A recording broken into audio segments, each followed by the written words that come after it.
Hello, this is Pastor John from Flint Hill, and I'm so excited that you've joined us for Grounded. Over the next few minutes, we're going to bring you the truth of the gospel, along with ways to help you grow to be more like Christ. I hope this touches your life in a way that is groundbreaking for you. If you never had a relationship with Jesus, this may be the day that you start one. Or if you're not as close to Jesus as you would like to be, I pray this may be the day you begin drawing closer. And now, here's Grounded.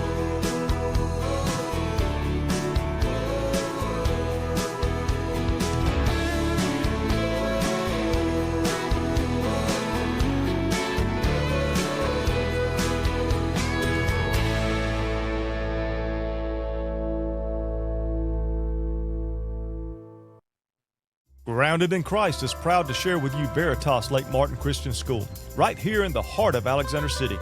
Veritas was formed in 2018 and is a nonprofit organization teaching students K through 12. We focus on a Christian-based curriculum that has seen us win many academic trophies competing with public schools. Our average ACT score is 25. Veritas has small classes with a ratio of one teacher per 12 students where they can get individualized attention that they may need. Many of our students, due to the CHOOSE Act in the state of Alabama, are able to attend Veritas absolutely free of charge. Check them out at veritaslakemartin.com or on Facebook, or you can contact Jill Hill, 256-537-5004, and arrange for a private tour of the school. I was like, is this going to shut up? Okay. Yes, you did. Now let's go. Sorry. I had trained enough Kenyan nurses to take over pediatrics at Tenwick, and then I was accepted at Vanderbilt to do my nurse practitioner. Then I said to the Johnsons, can I come join you in Nairobi? And so I did. My first year there, they were actually on home assignment, and then a few years later, they had to leave Kenya, and so I was in charge and alone for 7 years with no other missionaries. And Wow. then Jennifer and April, who's the teacher, joined me. And then I think it's been 3 years now that Becca Fielding, who's our occupational therapist, joined us. Were you ever afraid? I was a little nervous sometimes. And when there was the terrorist attack on the mall, I had children there, orphans there. We had taken out bowling, and then we'd stop there for pizza. And when that mall was attacked, that's where the terrorists came. One of the places where they came in was where we had been sitting in the hallway eating pizza with the children. And how long time frame? It was more than a year late when the terrorist attack. So it'd been a while, but I mean, my mind just kept going back. What if I'd been there? What if I'd been there? And I mean, I've been in Kenya when there's been several terrorist attacks. And, then when our country went to war in Kuwait and Iraq, I was in Kenya. So it was very strange to be closer to war and so far away from home. But I mean, there were times. Two of our missionary gals were attacked, and it was a horrible time. And shortly after that, my father had a stroke, so I drove by myself to Nairobi from Tenwick, and thought a car turned around when it saw me alone, and I was like, "Oh no! Oh Jesus, help me!" But they were just avoiding potholes, so. So they weren't actually turning around. And, there were times even in Nairobi where, and it's gotten more dangerous, but I mean, I don't think about it a lot, but we just practice very safe things. In the last several years, we've had a Kenyan driver who's with us almost all the time because it just is safer. And so, yeah. If somebody wanted to felt the call to go to be a missionary, what words of advice would you have for them? Well, be sure of the call, but don't be afraid. I mean, as one of our missionaries who had Jennifer was in Nigeria 2 years before coming to Kenya, and 6 weeks after her and another missionary gal had arrived there, they had a home invasion robbery. And people were saying to them after it, the safest place to be is in God's will. And the other gal said, it's not the safest place to be, but it's the best place to be. It's the best place to be.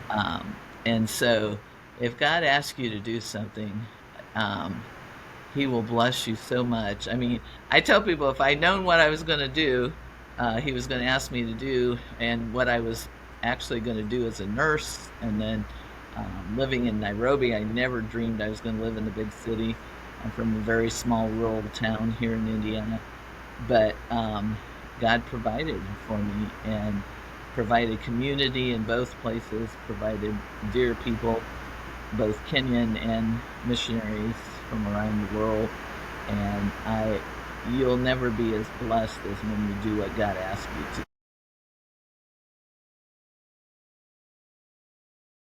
Well, let's bring it back, Miss Robyn, and tell me this. Tell me what kind of shots and diseases and things like that you have to worry about over there. Well, malaria is still a problem in Africa, sub-Saharan Africa. And when I went to Nicaragua, we had to take malaria pills. Yes, yeah. So you got to take, if you don't live there, you have to take meds when you come. If you're young, some people still promote getting a yellow fever shot. Now, thankfully, that vaccine you only have to get once in your life. I think I had it 3 or 4 times before they said, "Oh yeah, by the way, once is enough." So some get typhoid or cholera vaccines, and others get, you should have already had hepatitis A and B vaccines. I tried to get hepatitis A vaccine on one of my, I think it was my first, it must have been my first furlough, and it wasn't quite out yet. And sadly, that next term I got hepatitis A. Did you? And I was very ill. Wow. So I'm, as you can tell, I'm a pro-vacciner. Hope that won't get people riled up at you, but I saw children die from measles and whooping cough and tetanus and other diseases that are preventable. So that's why I am very much thankful that we started a program in Kenya. Now Kenya, the government has a huge vaccination program for children, and it made a world of difference in my time at Tenwick, seeing vaccinations, children vaccinated so they didn't get measles and all kinds of other stuff. Tetanus is horrible. Really? I would imagine. Tell me about spreading the gospel over there. Is it easy? Is it difficult? Is it outlawed? No, it's not outlawed.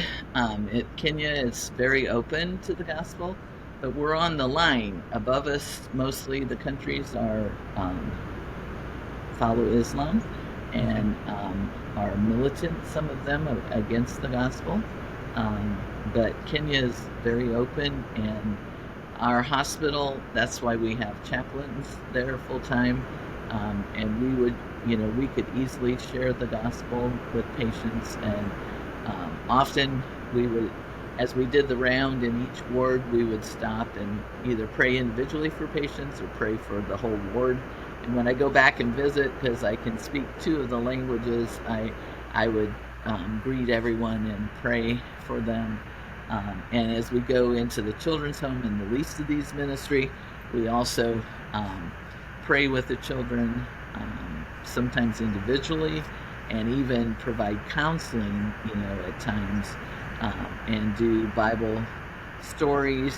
I'm going with a team in November from Lexington, Kentucky, and so we'll have, some of us will be doing healthcare, and others will be teaching Bible stories and doing a craft with the kids, a little kind of VBS lesson to share, and just presence, caring for the children.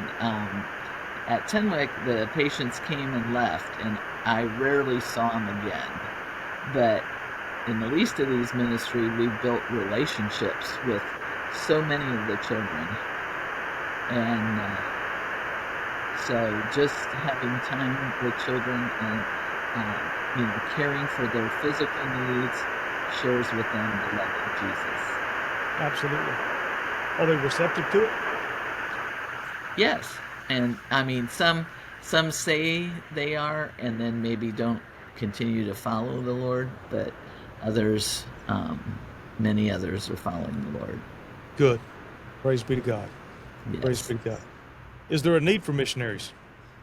Absolutely, and not just American, but like I said, World Gospel Mission and other mission agencies are now, even Africa Gospel Church, which is the Kenyan church that RWGM Missionary. We've been in Kenya over 90 years, and or close to 90 years, and so the missionaries, the original missionaries, started the Africa Gospel Church, and then in the 60s, when Kenya became independent from Great Britain, they turned the church over to national Kenyan leadership. And our bishop, Reverend Dr. Langat, um, Africa Gospel Church has at least 40, if not more, missionaries, Kenyans, who they've sent to remote parts of Kenya, and one couple who are dear friends of mine, who are the second longest serving couple right now with AGC, are headed to Nigeria as missionaries. So, and they've sent to Tanzania and Uganda and possibly and to the U.S. So, yeah. Is there an age limit for missionaries? Not, well, the young side, yes. I would think they have to be at least 21, but also people need experience before they go. I worked for 2 years before I left as a nurse. And others, I'm not sure. I'm not totally sure of what WGM's requirements are. I got you. You don't necessarily have to have a college degree, but some countries now in the world, you do have to have a college degree in order to get a work permit. I didn't know that. Okay. Yeah. Interesting. World Gospel Mission is one of the agencies that we support in the Global Methodist Church. Yes. Since we have fractured from the other denomination, from the United Methodist. But people have asked me all the time, are y'all going to start up like an UMCOR, United Methodist Committee on Relief? And our answer to that is no. We're not going to, because there are plenty of organizations out there who are doing exactly what we would be doing. And makes a whole lot more sense to support these organizations such as World Gospel Mission than it does to go out and recreate the wheel. Yep. And, support them, let them do it. I just learned we were partnering together last week, so that's awesome. Yes. So it's a wonderful, wonderful thing. And I'm excited about that, because all of our missionaries coming out of Flint Hill, Billy Wayne and Jenny, but we have always supported World Gospel Mission missionaries. Yes. And so we have the Copages also that we're supporting currently. I don't know if you know them or not. Oh, very well. Yeah, they're amazing. Yes. And so they kind of got caught up in that October fiasco, and had to make exit pretty quickly, I think. Yes. But I think things are calming down for them. Yes. So we keep them in our prayers, though. Always. Miss Robyn, what else would you want to add? What have I not asked you that you said, man, I wish he'd asked me that? I can't really. Well, when you're going, you need to have a team that supports you well. And I've been very blessed. My home church, like I said, and then like Flint Hill and so many other churches and individuals. But you want to make sure you have the financial support and the prayer support and the emotional support. When I come home, my home church has, provided different things for me, other people of my support team, at times, because I didn't have a vehicle for many, many decades. So I would use, other people would loan me a vehicle or whatever. And so not just to have the monthly support, financial support, but have people who are regularly praying for you, and then who also look at what your other needs are, your housing needs, Right. your vehicle when you're in the U.S. And just, do you need something personally? My parents both died while I was overseas. I got home 2 weeks before my father passed. My mother, we had talked one evening. It was evening in Kenya, morning in Indiana, and then she passed that night in her sleep. Oh, wow. So I was so grateful for that last phone call, but then within 8 hours, I was on my way to the airport to fly home for a funeral. So, when those things happen, you have that emergency financial to fly from Africa is not cheap. So Right. my support team always made sure that I had what I needed, and I'm very grateful. Well, and not to discount. I mean, I know that Flint Hill for years and years has put money into the retirement fund so that Billy Wayne and Jenny could have a retirement window. Yeah. And so that monthly income coming in too helps. Yes. Yes. So it's Absolutely. very, very important. Yes, absolutely it does. How can people go about adopting a missionary, or what? I don't know what's the terminology there that y'all use. Well, part of it is they're just our champions or support team, supporters, but so many do so much more than just support. Send in a check. They're Right. they're checking on us. Different things. But if somebody wanted the least of these ministry that we're a part of, it's on the WGM website. You have to search a little bit to find it, but Okay. if that's and the missionaries involved, Jennifer, Becca, April, and even like myself, I'm retired, but I still have supporters because our retirement health care Right. comes out of that. Plus, if I want, since I've retired, I've been back to Kenya for a month to help my team. Last October, I have a ticket to go November 8th for a month to help my team. And I was in the Czech Republic on a prayer team. So those finances help us to continue ministering. Yes. So that we can continue. And the ministries we're a part of need funding, like the least of these, because we're spending. Jennifer and I were talking today, and they're spending $1,000 a month just for seizure medicines and one other kind of medicine. I forget what the other was. She said, helping children, abandoned children and orphans who, seizure medicines you got to have or they'll die or get more brain damage. So that's one of our ministries. So how well are the pharmaceutical companies helping y'all? Are they? Not the pharmaceutical companies, but years ago, the Christian Health Association of Kenya and the Catholic Health Association of Kenya partnered together and got a grant from the Netherlands and started what they call MEDS, MEDS, Mission for Essential Drugs and Supplies. So a lot of our medicines for our children we get at a very reduced price. I've been back in America 2 years, and it's been a bit shocking to me how much things cost in America, especially yes. So we get things, but there's some medicines, especially seizure medicines. One of our older girls can't swallow well, so she has to have liquid seizure medicine, and a large amount of it. So that's several hundred of our $1,000 a month, just for one child. But every child is precious. Absolutely. Well, Miss Robyn, I have held you on here for so long, and I thank you so much.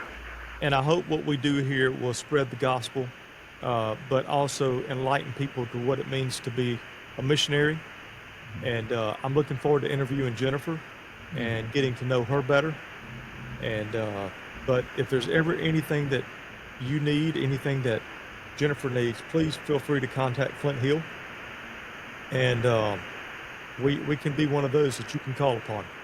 Thank you so much. And all glory to God. I mean, I went. I've been faithful to go, Jennifer and the team, the Fullers, but God is the one who kept us there, and who continues to give us strength and wisdom that we need. And so I just give him glory. Like I said, he has blessed me so much, and you can never outgive him. Absolutely. Well, God bless Miss Robyn, and I will be talking with you soon, I'm sure. Thank you so much for taking time to do this. You're welcome. Thank you. Hello, this is Pastor John. And if this show is touching your life in some way that is bringing you closer to God, hit that subscribe button or hit that like button. We certainly would appreciate it. This is Pastor John from Flint Hill Church, and I'm so glad that you've joined us for Grounded. I invite you to check us out on our Flint Hill Facebook page. But if you want to contact me, you can send me an email at chaplainjhill@gmail.com. Let me know if you listen. I'd love to hear from you. We'll be right back.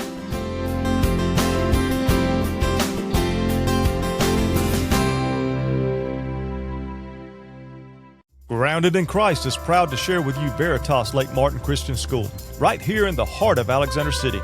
Veritas was formed in 2018 and is a nonprofit organization teaching students K through 12. We focus on a Christian-based curriculum that has seen us win many academic trophies competing with public schools. Our average ACT score is 25. Veritas has small classes with a ratio of 1 teacher per 12 students, where they can get individualized attention that they may need. Many of our students, due to the CHOOSE Act in the state of Alabama, are able to attend Veritas absolutely free of charge.